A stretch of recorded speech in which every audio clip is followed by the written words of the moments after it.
Assalamualaikum warahmatullahi wabarakatuh. Perkenalkan, nama saya Muhammad Ijal Maruf Ansori dari Prodi Sistem Informasi semester 8. Di sini saya akan menjelaskan tentang teori proses. Apa sih teori proses itu? Di sini dijelaskan bahwasanya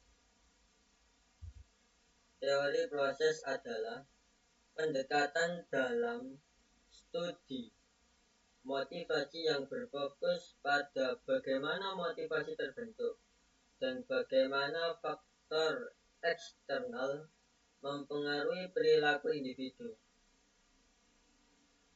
Jika teori kepuasan menjelaskan apa yang memotivasi seseorang, maka teori proses berfokus pada bagaimana motivasi bekerja dan bagaimana individu membuat keputusan terkait usaha mereka dalam mencapai tujuan. Perbedaannya dengan teori kepuasan bukan hanya tentang apa yang memotivasi, tetapi juga proses yang mendorong perilaku individu. Kemudian penerapan teori proses dalam dunia kerja dan pendidikan. Penerapan dalam dunia kerja. Yang pertama adalah meningkatkan motivasi karyawan dengan harapan yang realistis. Perusahaan harus memastikan bahwa ada hubungan jelas antara usaha kinerja dan penghargaan. Contoh, seorang karyawan akan lebih termotivasi jika ia tahu bahwa kerja kerasnya akan dihargai dengan promosi atau bonus. Penerapan dalam dunia pendidikan, contoh, meningkatkan motivasi siswa dan ekspektasi yang jelas. Guru harus memberikan pemahaman kepada siswa bahwa usaha dalam belajar akan menghasilkan nilai yang lebih baik. Contoh, mahasiswa lebih giat belajar jika mereka yakin bahwa kerja keras akan meningkatkan peluang mendapatkan beasiswa. Di sini kita akan masuk ke dalam teori harapan atau disebut ekspektasi teori yang dikembangkan oleh Viktor Fromm, menyatakan bahwa motivasi seseorang dipengaruhi oleh harapan mereka terhadap hasil kerja. Dengan kata lain, seseorang akan lebih termotivasi untuk bekerja keras jika mereka percaya bahwa usaha mereka akan menghasilkan kinerja yang baik yang kemudian akan membawa imbalan yang diinginkan. 3 elemen utama dalam teori harapan yaitu ekspektasi, yaitu keyakinan bahwa usaha akan menghasilkan kinerja yang baik. Yang kedua, instrumentality, yaitu keyakinan bahwa kinerja akan menghasilkan imbalan. Dan yang terakhir adalah valensi, seberapa penting atau bernilai imbalan tersebut bagi individu.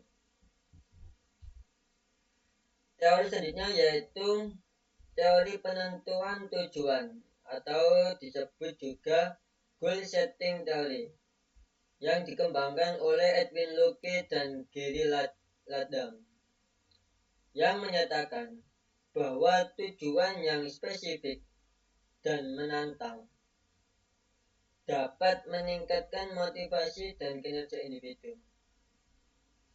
Karakteristik tujuan yang efektif yaitu spesifik, yaitu SMART goal, ada 5, yaitu spesifik. Spesifik itu maksudnya tujuannya harus jelas dan tidak ambigu. Semakin spesifik tujuan, semakin mudah individu untuk memahami apa yang harus mereka lakukan. Yang kedua, measurable, terukur.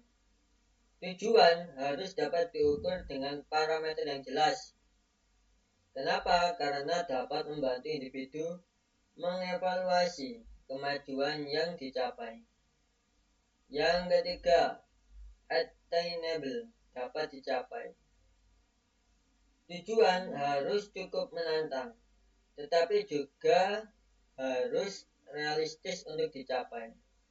Tujuan yang terlalu sulit dapat menyebabkan frustasi, sedangkan tujuan yang terlalu mudah bisa kurang memotivasi. Yang keempat ada relevan.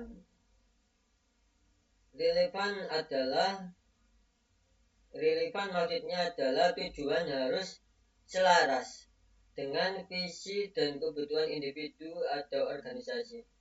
Jika tujuan tidak relevan dengan pekerjaan atau aspirasi seseorang, motivasi akan menjadi rendah. Dan yang terakhir adalah time bound, batas waktu.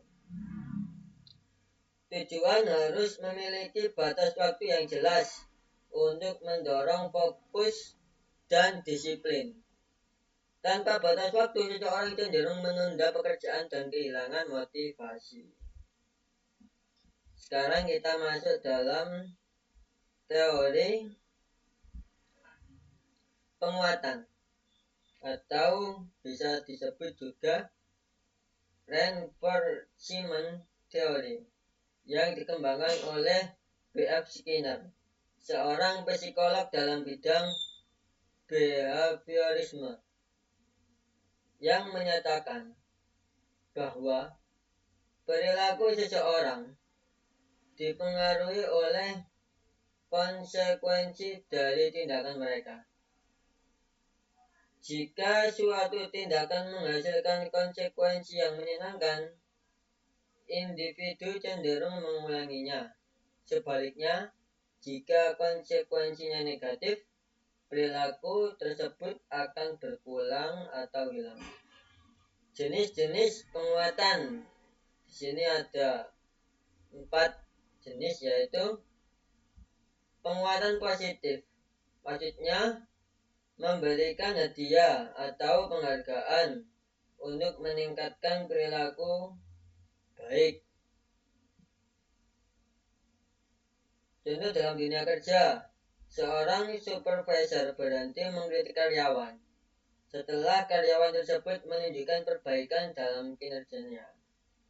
Dalam pendidikan, seorang mahasiswa yang menyelesaikan tugas lebih awal tidak perlu mengikuti ujian tambahan. Kemudian yang kedua adalah itu tadi adalah contoh penguatan yang negatif. Yang negatif adalah menghilangkan sesuatu yang tidak menyenangkan atau penguatan negatif yaitu menghilangkan sesuatu yang tidak menyenangkan untuk mendorong perilaku baik. Dan yang ketiga adalah hukuman punishment, yaitu memberikan konsekuensi negatif untuk mengurangi perilaku buruk. Tujuannya adalah untuk mencegah individu mengulangi perilaku yang tidak diinginkan. Dan yang terakhir adalah penghapusan, extinction, yaitu mengabaikan atau tidak memberikan respon terhadap perilaku yang tidak diinginkan hingga perilaku tersebut menghilang. Teori selanjutnya yaitu teori keadilan, equity theory, yang dikembangkan oleh J. Stacy Adam, yang menyatakan bahwa individu membandingkan usaha dan imbalan mereka dengan orang lain. Jika merasa tidak adil, mereka akan mengubah perilaku mereka. Elemen utamanya itu ada 3. Ada input, yaitu berupa usaha, keterampilan, pengalaman. Kemudian ada yang berupa output, gaji, penghargaan, pengakuan. Dan yang terakhir adalah perbandingan dengan orang lain. Dampak ketika tidak adil yaitu jika merasa mendapat lebih sedikit, motivasi menurun.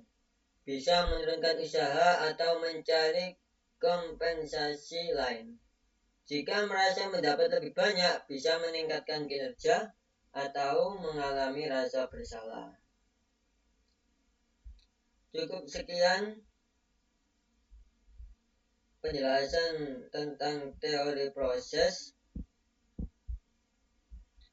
yang mungkin penerapannya dalam dunia kerja dan pendidikan. Kalau di dunia kerja penerapannya dalam sistem gaji dan kompensasi yang adil tadi maksudnya adalah perusahaan perlu memastikan bahwa gaji karyawan sesuai dengan kontribusi mereka. Apabila pekerjaan yang mereka lakukan itu sesuai dengan target perusahaan, maka perusahaan itu harus memberi gaji yang sesuai dengan hasil yang didapat oleh perusahaan. Kemudian untuk menghindari kesenjangan yang terlalu besar antara karyawan dengan tugas dan tanggung jawab yang sama. Kemudian promosi dan penghargaan berdasarkan kinerja. Seorang karyawan yang bekerja keras harus mendapatkan pengakuan dan kesempatan promosi yang setara. Penerapannya dalam dunia pendidikan, penilaian akademik yang adil. Mahasiswa harus dinilai berdasarkan usaha dan kompetensi mereka, bukan faktor eksternal seperti favoritisme. Pemberian beasiswa atau penghargaan akademik harus sesuai pada pencapaian dan kriteria yang jelas agar mahasiswa tidak merasa diperlakukan tidak adil. Cukup sekian presentasi dari saya. Kurang lebih maaf. Wassalamualaikum warahmatullahi wabarakatuh.